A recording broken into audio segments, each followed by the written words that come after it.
Bonjour à toutes et à tous. Cette plénière table ronde est un peu le complément de la grande plénière de ce matin où nous avions discuté sur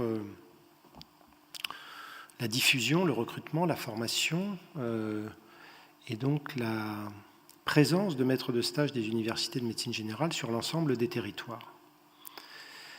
La réflexion sur l'identité professionnelle procède des mêmes objectifs qu'a rappelé Patrice Diot en introduction et que nous partageons tous, qui est effectivement de former des médecins sur tous les territoires et qui soient pour nous, médecins généralistes, plus spécifiquement avec le message de s'occuper et de prendre soin des patients partout sur le territoire,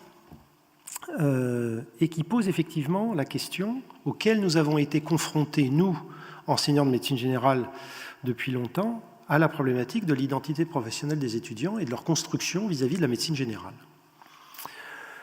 Parce que nous faisons face à un historique dont on est obligé de tenir compte, tout en faisant, une fois de plus, comme ce matin, le droit d'inventaire, mais qui s'impose à nous.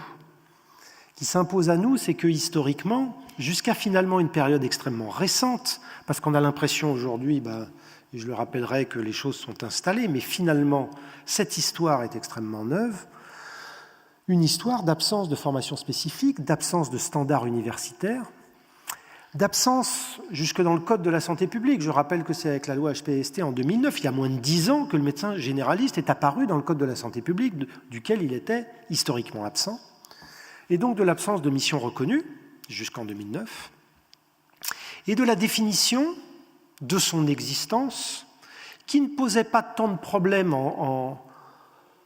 pendant les temps de pléthore médicale, où mécaniquement il y avait toujours du monde, mais qui s'est posé évidemment beaucoup plus depuis 10 ans, cette existence qui était en creux de ce que ne faisaient pas les autres, en creux de l'hôpital, en creux des autres spécialistes, et avec le risque en plus d'un démembrement du premier recours, puisque, dans une logique un petit peu de marché, un certain nombre de disciplines et de spécialités s'accaparaient ou revendiquaient le premier recours dans des niches plus ou moins élargies, depuis la logique de la pédiatrie jusqu'à la logique beaucoup moins évidente de la gynécologie médicale. Alors, cette identité professionnelle, depuis 10 ans, il y a eu un changement de discours et un changement d'affichage. Mais la question qu'on se pose, pour construire cette identité professionnelle, est-ce que réellement nous avons changé de paradigme au-delà des effets de manche et des effets d'affichage? Est-ce qu'on a changé de paradigme dans la formation initiale? Est-ce qu'on a changé de paradigme dans le système de santé? Avec pourtant des éléments structurels du changement, depuis 10 ans, et évidemment, on est assez bien placé pour en parler. C'est le grand élément structurel de changement, c'est la filière universitaire de médecine générale. Mais là encore, cette petite reprise d'une frise que nous avons déjà beaucoup utilisée, pour nous souvenir que finalement, même si ce n'est pas évident pour les internes actuels, eh bien, c'est issu d'une histoire extrêmement récente. Et que la spécialité, c'est en 2002, que le DES, avec la réforme de l'internat, c'est en 2004. Mais il ne faut pas oublier qu'entre 2004 et 2007-2008, il ne s'est passé rien du tout et que ça a motivé, je le rappelle pour les historiques, la grève des enseignants de médecine générale en fin 2006, parce que, alors qu'il y avait le DES, alors qu'il y avait la spécialité, rien n'apparaissait. Pas de filière, pas de clinica, pas de perspective pour la discipline. Et c'est bien pour montrer les résistances qui existaient, et ça, c'était il y a 10 ans. Et puis la filière, suite à de multiples, on va dire, négociations, rapports de force, qu'a dû quelque part imposer la discipline pour arriver à la loi de 2008, la nomination des premiers titulaires en 2009 et l'instauration de la filière. Je rappelle qu'en 2009, il y avait, avant qu'il soit nommé, donc il y a moins de 10 ans, il n'y avait aucun titulaire de médecine générale dans les facultés françaises.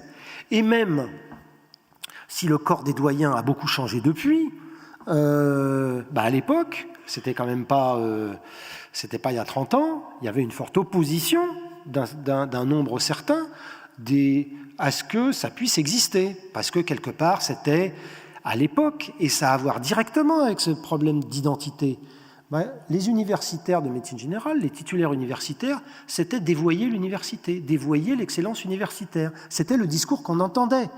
Et vous imaginez bien que les consciences, que les mentalités changent doucement avec le temps. Et que ce caractère prégnant, même si clairement on a changé d'époque, on est en situation d'héritage de ça. Et que la sous-section de médecine générale s'est installée en 2016, c'est-à-dire il y a 2 ans. Donc nous sommes le fruit d'une histoire extrêmement récente, et la construction de cette identité doit tenir compte de ça et se heurte à un certain nombre d'obstacles dans les mentalités et dans les consciences. Je parlais de la formation et je parlais du système de santé. On ne peut pas créer rapidement une identité professionnelle alors qu'elle a été déniée aussi longtemps. Et il y a quand même, l'actuel président de la NEMF, comme son prédécesseur, rapportait des propos qu'on entend dans les services des CHU. Il ne se procède pas de nulle part. Quand vous avez un réflexe identitaire chez les étudiants qui se vivent comme formés à l'hôpital, dépendants de l'hôpital, et que la hiérarchie hospitalière, que l'identité hospitalière vous attribue pour la médecine générale quelque part une situation d'échec, il en reste quelque chose. Il faut être très motivé quand on est étudiant actuellement, en 2e cycle, pour dès le 2e cycle construire un projet, une identité de médecin généraliste. Alors la maîtrise de stage là-dedans pour construire l'identité professionnelle, et ça a été dit, donc je ne vais pas répéter tout ce qui a été dit, par l'ISLAR, par la NEMF, par Patrice Diot, par Antoine Ténière, ça marche plutôt pas mal. Donc plutôt, je dirais que d'axer les choses, paradoxalement, vu le thème de cette plénière, sur le fait de renforcer l'identité professionnelle avec la maîtrise de stage qui marche déjà bien, il faudrait veiller à lever les freins qui handicapent le fait que la maîtrise de stage permette la construction de l'identité professionnelle. Et ces freins pour l'identité professionnelle, ils existent dans la formation initiale. On l'a dit pour le 2e cycle, et c'est vrai que nous attendons beaucoup de la réforme du 2e cycle, et la réforme du 1er cycle qui conditionne la réforme du 2e cycle, parce qu'actuellement, il se passe quoi ? Il se passe ce qui est exposé là. On dit toujours en pédagogie que l'évaluation guide le curriculum, mais je dirais que c'est un miracle dans ces conditions qu'il y ait des étudiants qui veulent faire médecine générale. Ça tient du miracle. Quelque part, on les voit arriver, nous, on leur dit « Oh, on est impressionnés qu'ils veuillent faire médecine générale ». Après, c'est ingurgité le programme des ECN, qui a quand même un côté aujourd'hui, ce qu'on disait depuis longtemps, et dont on voit avec plaisir que c'est un peu reconnu, qui a un côté un peu délabrant quand même. C'est-à-dire qu'on est dans une accumulation de savoir pour le jour J, et tout le monde se moque complètement de ce qui se passe à J+1. Alors on ne parle pas de ce qui se passe 6 mois après ou 12 mois après. C'est un peu comme la PACES. Je demande quand je vais expliquer ça, je dis aux étudiants qui arrivent aux internes, je leur dis alors, vous qui étiez à la fin pour le concours de la PACES les champions du monde du cycle de Krebs, racontez-moi la vie de la pyruvate kinase. Et c'est vrai que là, on voit on parlait des sciences fondamentales tout à l'heure, on voit qu'il n'en reste rien, et que par ailleurs, si ça a donné un vernis scientifique, un vernis de sciences fondamentales, dans la construction de l'identité de médecin, là au sens large, on ne peut pas dire que ça ait forcément largement contribué. Qu'il y ait des bases fondamentales, c'est évident.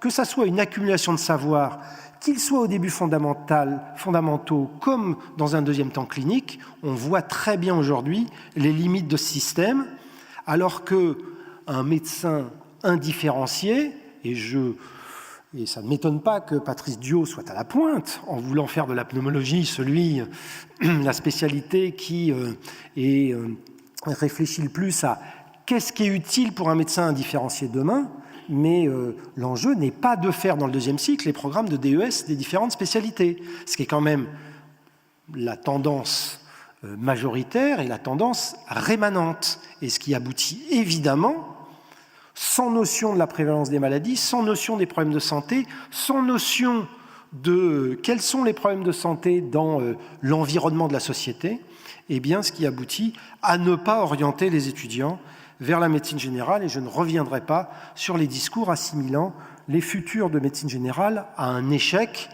parce que ça, c'est ce qu'on entend avant le concours.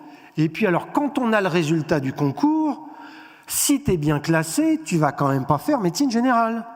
Parce que, et je rejoins complètement ce qu'a dit la présidente de l'ANEMF, les étudiants, on les formate à réfléchir à ce qu'ils vont faire en fonction uniquement de leur place aux ECN, c'est-à-dire foin de la volonté, de la motivation. Et nous, on avait fait une enquête sur les bien classés qui ont choisi médecine générale, c'est-à-dire les bien classés qui ont le choix. La moitié d'entre eux décrivent des pressions sur les échelles de Likert complètement à droite, c'est-à-dire fortes à très fortes, pour surtout les dissuader de faire ça. Plus de la moitié de ceux qui veulent choisir médecine générale en ayant le choix. Donc pour vous dire, la pression, et ça ne vient pas que des services hospitaliers, hein, ça vient de l'entourage, ça vient des parents qui disent dans le grand public, je veux dire, l'excellence, c'est d'aller faire cardiologue ou c'est d'aller faire pneumologue au hasard, mais ce n'est pas de faire médecine générale parce que l'identité de la formation en médecine a été construite comme ça. Donc, on est là sur les problématiques de deuxième cycle, mais pas seulement. On sait bien qu'il y a des difficultés dans le DES. Je regrette beaucoup l'occasion manquée de la réforme avec le DES qui reste le plus court à 3 ans. On aurait très bien pu imaginer d'emblée 4 ans avec une phase transitoire. Les circonstances ne l'ont pas voulu, mais ça donne un signal extrêmement clair. Je rappelle que dans le monde universitaire, la durée de formation est attachée à l'excellence. Dire le DES de médecine générale, aujourd'hui, est toujours stigmatisé. Alors qu'au plan pédagogique, c'est une hérésie, puisque justement, le champ est extrêmement large, les compétences à construire sont assez différentes de celles du deuxième cycle, et donc le temps de formation est nécessairement important. Donc pas DES toujours stigmatisé, pas d'année professionnalisante, des effectifs d'enseignants encore insuffisants, et pour les internes, des possibilités de clinica ou de post-clinica très très nettement inférieures à celles des autres disciplines. Là encore, ils sont courageux de choisir médecine générale. Parce que clairement, le dispositif de formation initiale, au-delà de la maîtrise de stage, ne les y incite vraiment pas du tout. Mais ce n'est pas que la formation, c'est le système de santé. Et il y a quand même une discordance actuelle entre le fonctionnement du système de santé et la qualité de la formation et de ce à quoi on forme les internes aujourd'hui. C'est-à-dire qu'on ne les forme pas à un métier qu'on a imaginé, qu'on a rêvé qui n'existe pas. On les forme à un métier qui existe. Il y a une définition européenne, donc c'est relativement transversal par rapport à un certain nombre de pays. Pourtant, le système de santé français procure un certain nombre de difficultés pour exercer ces mêmes compétences. J'ai cité ici quelques exemples. Les prescriptions réservées sur des problèmes les plus prévalents. Par exemple, les médecins généralistes, l'acné c'est prévalent. Les médecins généralistes, ils n'ont pas le droit de prescrire la trétinoïne. Non, ils n'ont pas le droit, parce que probablement ils doivent être pas bons. On a échappé au fait que les médecins généralistes, de justesse, ne puissent pas prescrire les pilules de 3e génération. Alors, parce qu'il y avait un problème de santé publique, il se trouve que ce n'était pas eux qui les prescrivaient. Mais quand même, il y avait le projet qu'ils ne puissent pas les prescrire. Donc on voit bien à travers ces exemples qu'il y a un vrai problème de reconnaissance au niveau du système de santé. Et puis quand il y a des réformes, il y a des propositions qui peuvent être légitimes, mais on a l'impression qu'il y a un naturel de l'hospitalocentrisme qu'on a du mal à contrecarrer. Je prends l'exemple des assistants ville-hôpital. On comprend l'idée.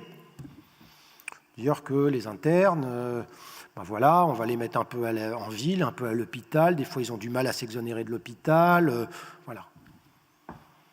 Alors, il y a un modèle qui marche très bien, c'est les assistants universitaires de médecine générale, où ils sont moitié à la faculté, moitié en ambulatoire. Toutes les ARS qu'on a mis en place se félicitent de ça. Quand on veut essayer d'ancrer les gens en ambulatoire, le système arrive à réfléchir au fait qu'il faut les faire rémunérer par l'hôpital et attachés à l'hôpital. À votre avis, qu'est-ce qui va se passer demain ? Ils vont finir à l'hôpital. On n'ancre pas les gens dans l'ambulatoire en les accrochant à l'hôpital. Il y a quelque part On entend bien le discours de la complémentarité de l'interface ville-hôpital, mais on peut faire une interface que quand on est à un endroit. Si on est à l'hôpital, on ne pourra pas faire une interface ville-hôpital. Quand on est en ambulatoire, on peut faire une interface ville-hôpital. Il y a cet exemple, ou pire, il y a la confusion des métiers. Comme il y a un peu de panique parce qu'il n'y a plus assez de médecins généralistes, alors on veut transformer les autres professionnels en médecins généralistes, même si ça n'a rien à voir. C'est comme si demain on disait, voilà, il n'y a plus assez de charcutiers, donc les boulangers, vous allez découper la viande. Il y a un moment, ce n'est pas le même métier. Et les pharmaciens sont des professionnels de la délivrance des médicaments, de la thérapeutique, mais ils ne sont pas des cliniciens. Je veux dire, vouloir faire des diagnostics dans des pharmacies, il ne faut jamais être entré dans une pharmacie pour essayer d'avoir cette idée-là. Ça me rappelle cet élu de Bourgogne qui voulait réquisitionner des vétérinaires parce qu'il n'y avait plus assez de médecins généralistes. Je veux dire, on peut aller très loin dans ce genre de réflexion. Mais c'est pas comme ça qu'on construit une identité de médecin généraliste. C'est pas en entretenant la confusion sur les métiers et en mélangeant sous l'effet d'une panique plus ou moins confusionnante la définition des métiers et la manière dont ça doit s'organiser. Donc il y a là des freins dans la formation, des freins dans le système de santé. Et puis il y a d'autres choses qui nous parlent. Quand on est confronté à une expertise, à un système judiciaire, la parole du médecin généraliste n'a aucune valeur. Il faut toujours qu'elle soit avalisée ou confirmée ou infirmée par un spécialiste d'organes. Demain, quand le monde de la justice aura changé, quand le monde des expertises aura changé, quand le monde des commissions d'expertise auront changé, peut-être que l'identité du médecin généraliste sera plus facile. En ce moment, on est confronté, et les internes, quand ils voient ça, ils sont confrontés à un déni de leur existence de spécialistes médicaux. Et je ne parle pas des agences, des recommandations complètement inadaptées aux soins premiers, voire des agences institutionnelles qui considèrent que quand il y a des experts, il n'y a pas de généraliste. Ou alors il y a un généraliste auquel on fait appel parmi 35 personnes pour des recommandations qui s'adressent uniquement aux médecins généralistes, et on lui demande de signer en bas qui soit d'accord avec ce qui a été rédigé par les spécialistes d'organes qui savent ce qu'il faut faire en médecine générale. Tant qu'on sera dans cette logique-là, dans le système de santé et dans les agences, il y aura un problème avec l'identité professionnelle. Et moi, je compte sur les doyens, je compte sur les tutelles pour, à un moment, nous appuyer pour sortir de ce système qui sont des freins majeurs pour la construction de l'identité de médecins généralistes. Alors, qu'est-ce qui reste pour construire une identité ? Heureusement qu'on a un métier formidable, et c'est pour ça qu'il y a un certain nombre de jeunes qui s'y destinent. Parce que c'est un métier formidable, et que malgré tout ça, c'est un métier qui reste fondamental, extrêmement utile, passionnant, dont les patients mesurent souvent l'importance et nous envoient des signaux de reconnaissance. Il y a la filière universitaire qui, clairement, depuis 10 ans, a enrayé le déclin, enrayé la désaffection. On voit, nous, dans les facultés, les choses un peu s'inverser, à condition qu'on en ait les moyens, mais on se dirigeait vers le déclin inexorable. La filière universitaire, il nous semble, a stoppé cette affaire. Et heureusement, il y a la maîtrise de stage, parce que quelque part, à travers, aujourd'hui, le 2e cycle et le 3e cycle, ça nous a permis de forger un certain nombre de vocations, de destins qui nous permettent d'avancer malgré ce contexte qui est quand même, et en formation initiale et dans le système de santé, extrêmement difficile. Donc on attend beaucoup de la réforme du 2e cycle pour lever l'obstacle, et je me tourne vers Antoine Thénière pour lui demander, parce que la médecine générale, quelque part, pour des raisons diverses et surtout parce qu'elle n'y a pas été acceptée de bon gré, ne siège pas à la CNCEM. Il y a la CNCEM d'un côté, le CNGE de l'autre, et nous comptons sur le 2e cycle être consultés et que les canaux ne passent pas que par les CNCEM. Parce que nous avons connu la réforme du deuxième cycle précédente avec le programme des ECN. À l'époque, il n'y avait pas de CNU de médecine générale. La médecine générale n'avait pas été saisie. Et on a quand même été consulté à l'époque par le doyen de texte pour essayer de... et il se servait de nous, quelque part, Christian Gazarossian et moi, pour enlever des choses dans les programmes du deuxième cycle qui étaient trop spécialisés, en nous disant qu'est-ce que vous en pensez, mais quelque part la médecine générale n'a pas participé, n'était pas reconnue, n'a pas eu en charge un certain nombre d'enseignements et quelque part donc n'était pas reconnue par les étudiants de deuxième cycle. Donc la maîtrise de stage dans cette perspective et dans cette identité professionnelle, évidemment qu'elle regroupe tellement tous les avantages qu'il est difficile d'y voir autre chose qu'un apport essentiel, puisque aujourd'hui c'est le plus grand levier pour l'installation et que les axes de développement apparaissent assez clairement. Axe de développement, améliorer la qualité des maîtres de stage, et je rejoins complètement l'ISNAR sur le sujet. On a des progrès à faire, mais il y a, ne nous le cachons pas, des progrès discrets aussi à faire à l'hôpital. Mais d'où la formation préalable à la maîtrise de stage et d'où le processus de formation régulier par les enseignants de médecine générale sous l'égide de l'université. Renforcer la pertinence de l'évaluation des stages. Et nous sommes aujourd'hui dans une situation où nous allons renforcer cette évaluation parce que nous avons plus de moyens pour le faire. Mais pour ça, il faut qu'il y ait des moyens donnés aux facultés. Et là encore, sans me tourner en permanence vers Antoine Ténière, mais on est désolé, mais tu représentes à la fois les deux ministères de tutelle. Donc, nous en avons parlé directement, mais le levier aujourd'hui pour nous, c'est pas seulement d'augmenter le nombre de CCU. Je rappelle qu'aujourd'hui, une fois de plus, les internes de médecine générale sont très nettement défavorisés, et je rejoins les propos de Patrice Diot, un chef de clinique par département en plus, puisque je rappelle qu'aujourd'hui, il y a 150 chefs de clinique et un peu plus, et 50 à UMG. Mais si on veut développer les choses et faire des maisons de santé universitaires avec un chef de clinique, parce que, Patrice, si tu mets des chefs de clinique dans les départements, on peut faire des maisons universitaires dans les départements. En fait, il n'y a pas d'obstacle. Il faut localiser les lieux de soins où peuvent exercer les chefs de clinique. Eh bien, on attend toujours, en revanche, le plan de nomination des enseignants associés qui sont essentiels pour faire tourner les départements de médecine générale et qui, actuellement, sont... encore extrêmement limités vu leur mission, avec d'un côté peu de titulaires, d'un côté pas beaucoup de chefs de clinique et qui ont eux la mission spécifique en plus d'investir les territoires. Donc il nous faut des enseignants associés et nous comptons sur le ministère de l'Enseignement supérieur pour entendre cette demande. Et puis évidemment continuer à sanctuariser la formation à la maîtrise de stage dans le cadre du DPC. Donc on ira demain avec la 4e année, avec tous ces éléments, vers clairement des éléments identitaires qui seront plus forts. Nous, on est prêts à aider les tutelles, les élus, on est prêts à aider les autres disciplines pour la maîtrise de stage ambulatoire, mais il faut que les diagnostics soient bons, que les freins soient levés, pour que les solutions qui sont aujourd'hui connues puissent être mises en œuvre demain. Merci à vous.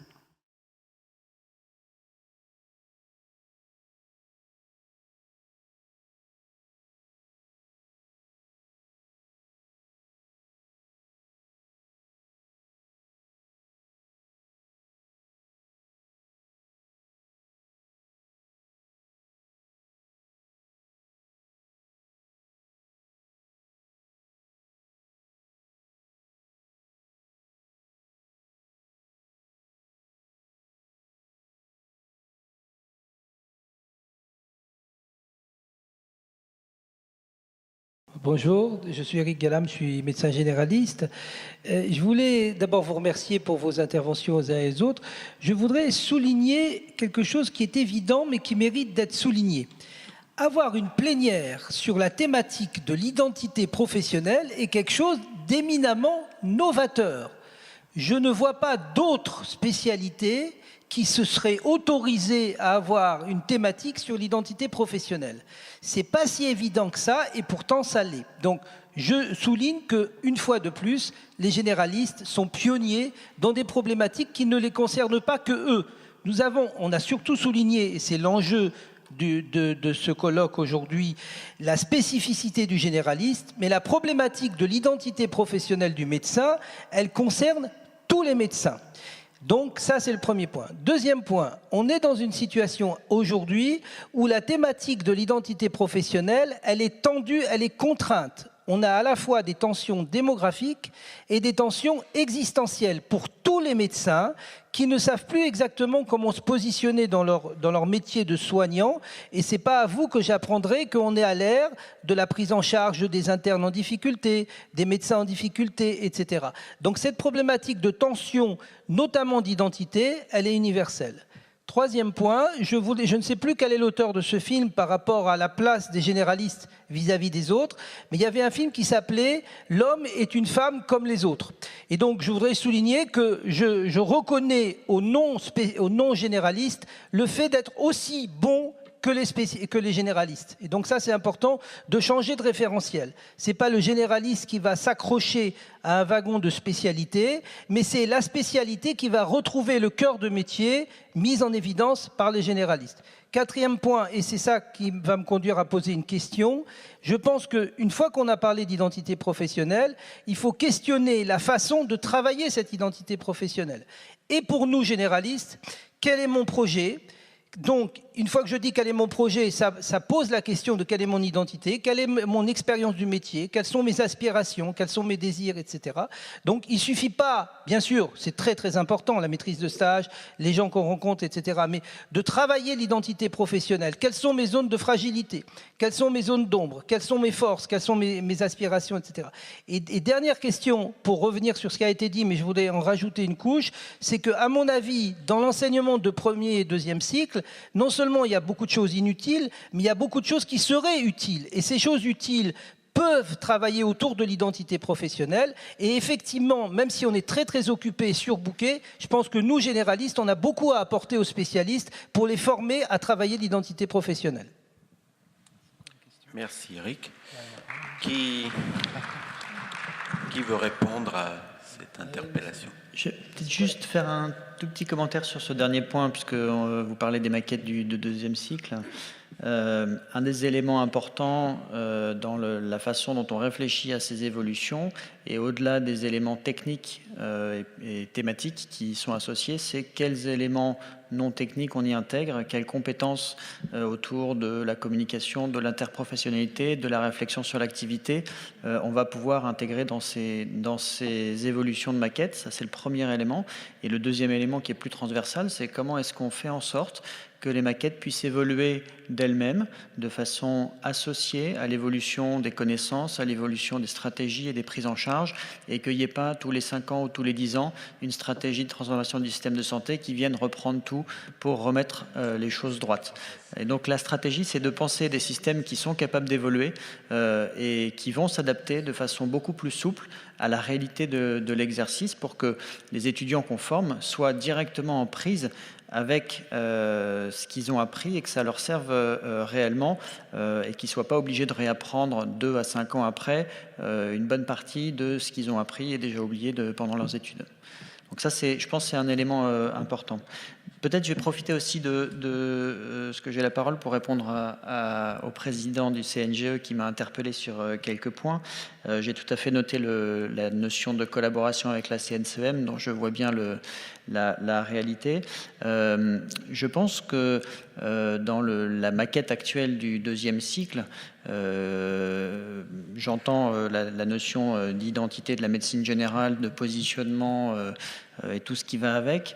Néanmoins, je me rappelle très bien avoir travaillé avec un généraliste enseignant très impliqué, effectivement le Christian Gazarossian, qui était présent sur cette révision et qui apportait de façon très appuyée à la fois les thématiques et la vision de la médecine générale. Donc je tempérerai un petit peu le propos en disant qu'on a oublié ces éléments-là. Ils n'étaient peut-être pas aussi visibles que vous l'auriez souhaité, mais ils étaient bien présents et j'y étais pour en témoigner. Peut-être deuxième élément aussi, je pense que dans les constats qui sont annoncés autour des freins dans la création de l'identité professionnelle, il y a beaucoup d'éléments qui sont partagés dans les diagnostics et qui ont été justement des supports de la réflexion, notamment dans la stratégie de transformation du système de santé. Et pour avoir participé de près à ces réflexions-là, j'y ai retrouvé beaucoup de constats qui sont amenés aujourd'hui. Je pense qu'aujourd'hui, on n'est plus dans le temps des diagnostics et des constats, on est vraiment dans le temps de l'action. Et je vois très clairement à travers toutes les mesures qui se mettent en place, et c'est ce que j'ai rappelé ce matin, de façon transversale dans les différents axes du plan Ma Santé 2022, un grand nombre de réponses à tous les freins qui ont été listés, que ce soit sur le renforcement du temps médical, sur le lien entre les réseaux de soins, sur l'intégration de transfert de compétences, etc.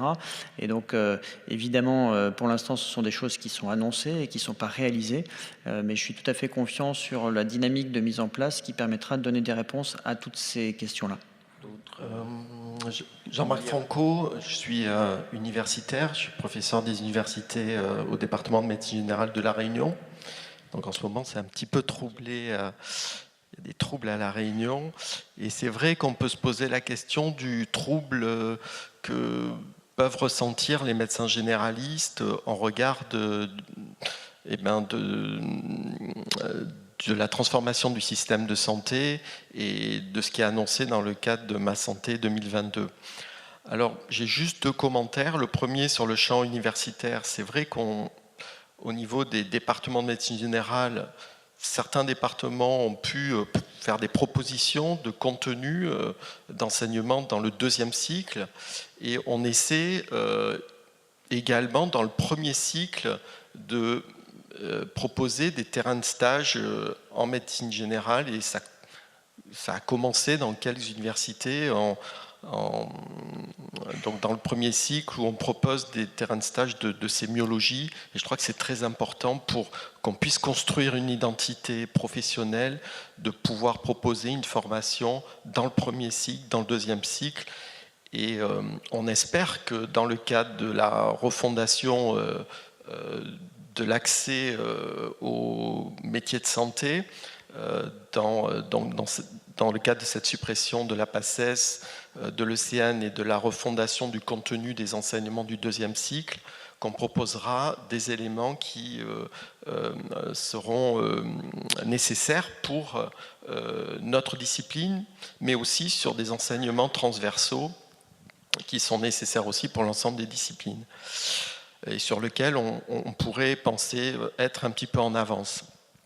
Donc ça, c'est un point très important. Si on loupe, si on n'a pas la chance donc, de pouvoir proposer des enseignements dans le cas du premier et deuxième cycle, on va manquer un coche très important. Sur le champ professionnel, moi je pense, il me semble, en interrogeant mes collègues médecins généralistes, ils sont très inquiets de la transformation, des éléments qui sont apportés dans la transformation du système de santé, parce qu'ils ne s'y retrouvent pas tellement.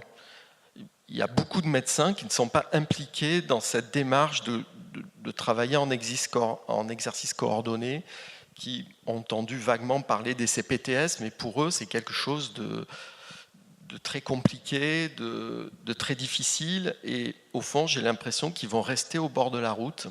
Et alors qu'on a besoin d'eux, on a besoin des équipes de soins premiers qui ne sont pas formalisées au sens de la maison de santé pluriprofessionnelle et au sens des CPTS. Et je rejoins aussi la réflexion, je fais le lien sur les CPTS ou les maisons de santé universitaires. C'est vrai qu'on manque de chefs de clinique, et dans les textes, pour l'instant, pour avoir le label MSPU, il faut qu'il y ait des chefs de clinique dans ces maisons de santé. Et donc, il faut développer, il faut augmenter le nombre des chefs de clinique pour pouvoir mettre de la recherche et de l'enseignement dans le secteur ambulatoire dont on a besoin pour justement construire cette identité professionnelle, et pour que les gens arrêtent de me demander dans quel service hospitalier vous travaillez. Donc, être professeur des universités et avoir un cabinet de médecine générale, voilà, dans notre système, dans notre société, c'est quelque chose qui n'est pas conscientisé. Voilà, donc c'est plutôt 2 commentaires, un sur le champ universitaire du développement de la formation dans tous les cycles, et le deuxième, c'est voilà, comment on intègre, comment on accompagne les médecins généralistes à travailler en pluriprofessionnel, en exercice coordonné, parce que déjà les maîtres de stage ont beaucoup de difficultés à se former, parce qu'il y a très peu de possibilités dans le cadre du DPC de suivre un cycle de formation. Anastal a dit ce matin, on est peu accompagné, les maîtres de stage sont peu accompagnés dans leur démarche de formation des étudiants de 3e cycle de médecine générale dans leur cabinet. Et je crois que là aussi, on attend beaucoup des ministères pour pouvoir aider les maîtres de stage à se former et aider les médecins généralistes à pouvoir travailler en exercice coordonné et éventuellement participer à des maisons de santé universitaires. Merci beaucoup de ces remarques.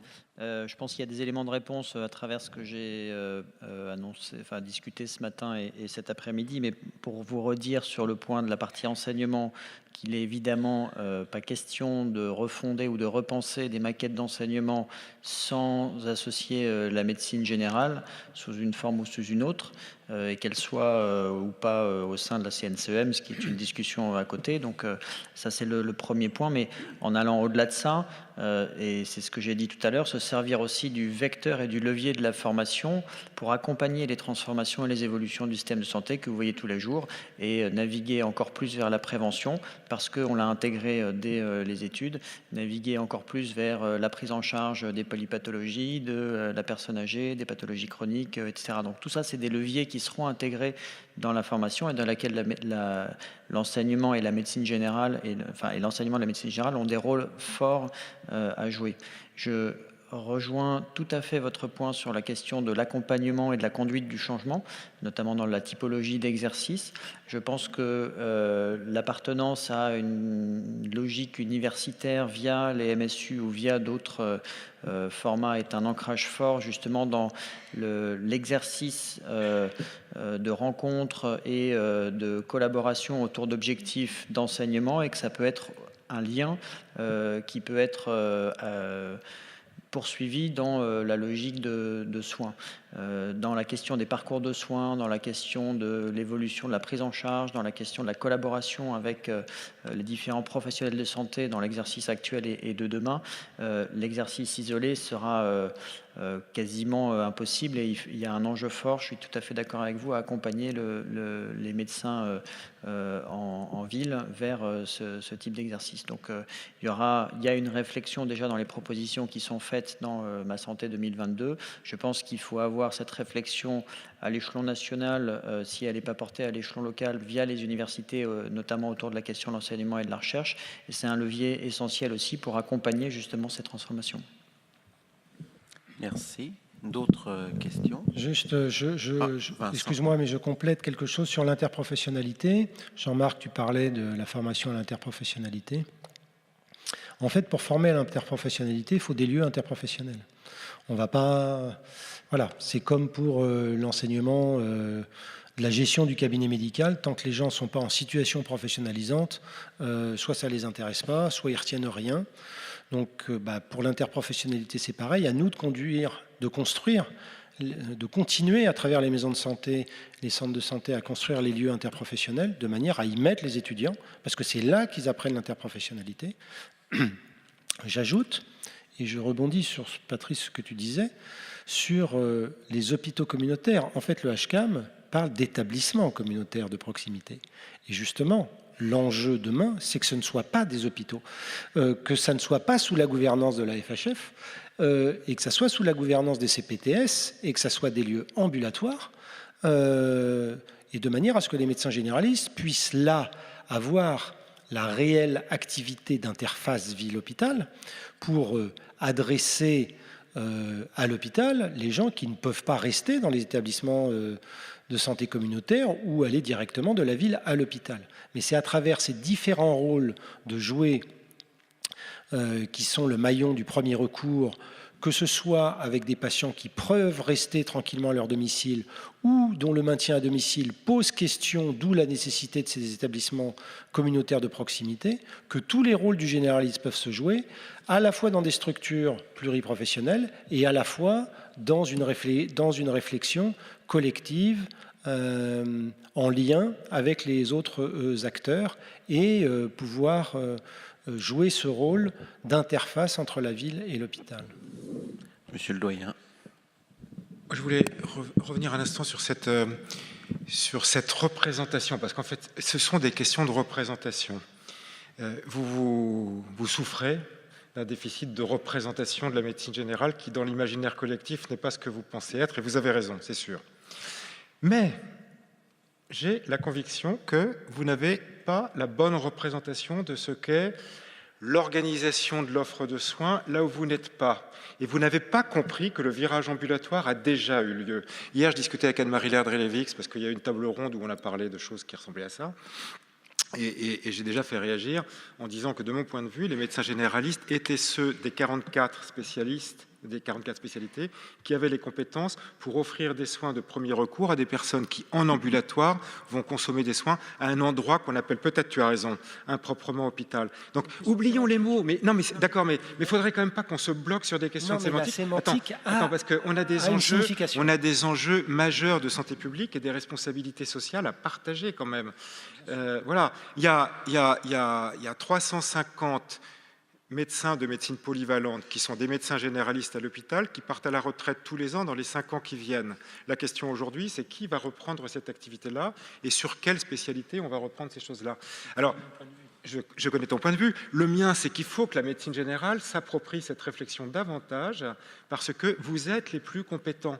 Et donc, il faut arrêter de dire, moi je crois vraiment, il y a la médecine ambulatoire de premier recours, c'est nous les médecins généralistes, il y a la médecine hospitalière, parce qu'à la médecine hospitalière, j'insiste, puisqu'il y a eu un virage ambulatoire et que cette politique a porté des fruits, on ferme des lits partout, quoi. Et donc on a de plus en plus à l'hôpital des gens qui rentrent et qui sortent, mais qui ne rencontrent pas les professionnels qui ont les compétences pour apporter les soins de premier recours, avec quelquefois un tout petit peu de technique autour, tu vois.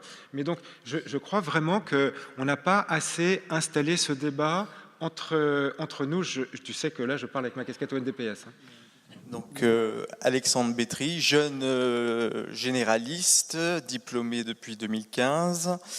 J'ai depuis lors eu la joie d'exercer dans 3 endroits différents en France et dans 3 types de territoires différents en termes d'offres de soins. J'ai travaillé en Charente-Maritime, où l'offre de soins, on va dire, est correcte, mais où elle est assez concentrée sur La Rochelle et les grandes villes, et où le médecin généraliste est un médecin à l'ancienne, le médecin de famille, le médecin de campagne. C'est encore le cas là-bas. Et c'est quelque chose pour laquelle je me suis retrouvé un peu démuni de par ma formation de 2e et de 3e cycle, puisqu'on ne m'avait pas forcément préparé à faire tout ce que j'ai fait pendant cette période-là. J'aimerais également dire que ici, j'ai l'impression qu'on est parmi la crème de la crème. Tous les gens qui sont ici sont intéressés par l'enseignement en médecine générale. J'ai vécu mon internat de manière assez compliquée en ce qui concerne mon N1 et mon N2, puisque j'ai eu beaucoup l'impression d'être un remplaçant gratuit. Je n'ai pas beaucoup eu de retour d'expérience, je n'ai pas eu beaucoup de débriefing, et les retours que j'ai pu faire au DMG n'ont apparemment pas été entendus, puisque on est toujours dans la même situation. Alors, je veux bien comprendre qu'il n'y a pas assez de maîtres de stage, mais il y a d'excellents maîtres de stage dans des MSP qui font tout pour faire en sorte que leurs étudiants sortent de leurs études en étant complètement capables d'effectuer leur métier de A à Z. Et puis il y en a d'autres qui doivent batailler et puis essayer de trouver les solutions pour faire comme on peut, avec ce qu'on a, et en se rendant compte finalement que on a un peu eu une formation au rabais, malgré tous les bien-pensants et toutes les belles paroles qu'on peut entendre de ci, de là. Donc je suis un peu amer de mon 3e cycle. Je suis un peu amer de ce que j'ai vécu après mon installation parce que je n'ai pas été préparé à ça. Et je suis tout à fait d'accord avec l'intervenant précédent pour dire que la médecine générale doit absolument être présentée dès le début des études médicales et pas à partir du 3e cycle et pas décrite comme étant la lie de la médecine. C'est-à-dire, si tu continues, tu vas finir généraliste dans l'Allier. Non, il faut qu'on ait une image qui soit beaucoup plus convaincante que celle-là. Et pour l'instant, ce n'est pas encore le cas. Et en tout cas, c'est ça qui me désespère. Et j'en ai parlé avec quelques internes ici et qui ont le même problème que moi, qui se sentent rabaissés par rapport aux autres internes de spécialité ou aux autres spécialistes par ce qu'on peut dire ou par ce qui peut être dit autour d'eux. Voilà ce que je voulais exprimer. Merci. Alors, peut-être une réponse, bien évidemment. Peut-être une réponse pour le second cycle. On est totalement d'accord avec le constat qui est fait. Et je pense que justement, il faut qu'on saisisse la réforme du second cycle pour mettre le projet professionnel de l'étudiant au centre de cette réforme-là. Et du coup, dans les propositions qu'on a pour la réforme du second cycle, il y a des modifications dès le 1er cycle, avec des stages courts de découverte des différents modes d'exercice, c'est-à-dire aller voir l'exercice libéral, aller voir les structures médico-sociales, aller voir plein de modes différents d'exercice pour pouvoir découvrir un peu ça. On veut aussi recentrer le 1er cycle sur la sémiologie, parce qu'on n'insiste pas assez dessus, on est bien trop recentré sur uniquement les connaissances de spécialités d'organes très, très pointues, et recentrer surtout le second cycle sur des compétences, parce qu'actuellement, notre second cycle, on est évalué à la fin par les ECN, qui sont uniquement recentrés sur une évaluation de connaissances parfois, souvent, hyper spécialisées, qui relèvent de l'internat. Et grâce à la réforme du second cycle, on va pouvoir intégrer les compétences comme quelque chose qu'on évalue au même titre que les connaissances, et qui vont donner de l'importance à ces compétences dans le cursus de l'étudiant. Et donc, l'étudiant devra être investi en stage, et les encadrants en stage devront aussi être investis pour faire monter en compétences leurs étudiants. Donc je pense qu'avec cette réforme, il faut qu'on saisisse vraiment l'enjeu du projet professionnel et de la compétence. Alors juste un mot pour te remercier de ton intervention, parce que tu traduis là un certain nombre de problèmes auxquels nous sommes confrontés, et dans les leviers à activer, dans les freins à lever que j'évoquais tout à l'heure, on est complètement dans la logique des obstacles auxquels tu fais allusion, c'est-à-dire insuffisance d'exposition et dans le 2e cycle ou dans les 2 premiers cycles, et vision extrêmement péjorative du métier dans le 2e cycle, qualité pas assez bonne dans le 3e cycle, et j'ai bien entendu ce que tu as dit sur les maîtres de stage. Si je disais tout à l'heure, en premier lieu, en premier item, l'amélioration de la qualité des maîtres de stage, on est complètement là-dessus. C'est-à-dire qu'il faut améliorer la formation, et maintenant que nous ne sommes plus sur les mêmes augmentations des cohortes d'internes, sélectionner les maîtres de stage. Parce que même si la dichotomie maison de santé et hors maison de santé pour les maîtres de stage n'est probablement pas exacte, en tout état de cause, on entend bien qu'il y a un certain nombre de maîtres de stage qui sont intéressés par l'enseignement, qui sont motivés par la transmission des savoirs, et d'autres qu'ils sont moins, voire qu'ils ne sont pas. Et on peut se poser des questions sur la motivation qui les conduit à la maîtrise de stage, d'où l'idée de faire attention à cette affaire de, on va dire, d'effet d'aubaine ou de remplacement déguisé. C'est l'enjeu de l'évaluation des terrains de stage par les internes, c'est l'enjeu de la sélection des maîtres de stage par les DMG, et c'est bien sûr la question de la formation des maîtres de stage. Parce que là où s'apprécie le mieux la motivation, l'intérêt, l'investissement des maîtres de stage, c'est bien pendant les formations. Donc si ce qu'on a décliné ici peut avancer et peut permettre d'améliorer les choses, c'est bien pour ne pas avoir des internes amers ou qui s'estiment pas préparés à l'issue de leurs études.